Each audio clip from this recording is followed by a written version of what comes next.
At the time TV Africa News arrived at the project site, most of the heavy machinery had already been taken away. The few that were left had their screens and windows broken. Queen Mother of the area, Mama Boadjah II, who brought the investors in town, told our news team that Greenleaf Global had passed through all the right channels to acquire the land from the traditional authorities of Afao-Ode, as well as met with government representatives in the district and regional levels.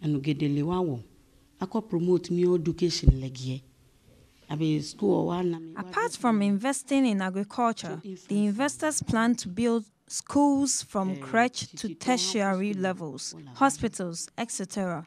When work began, there was no problem until my great cousin started insisting that portion of the land given to the investors belonged to him. He, together with others, issued threats which compelled the investor to pack their equipment to a safer place until that day they attacked the investors. She said out of the 10,000 acres, the investors had plans to develop 2,000 acres this year, but they could only clear 735 acres intended for maize cultivation. Yom Eric Fofwe, one of the victims shot in his right knee, spoke to TV Africa News.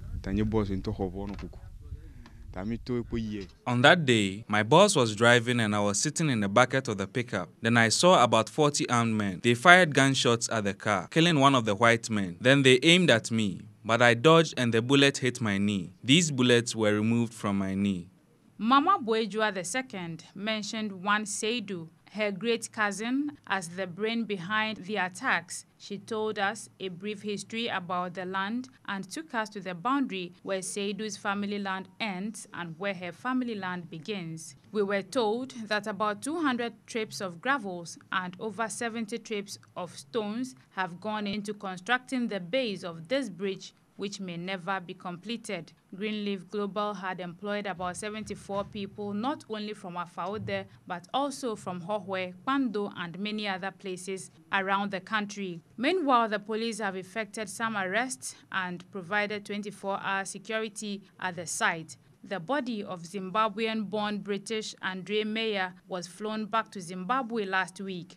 This is just one clear evidence that Ghana's efforts to promote private investment is being stifled by some unfortunate happenings, and the authorities need to act appropriately. TV Africa will keep you updated on this story as and when we get the information. Wuntifafa Peyi reporting for Television Africa News from Afao-Ode in the Volta region.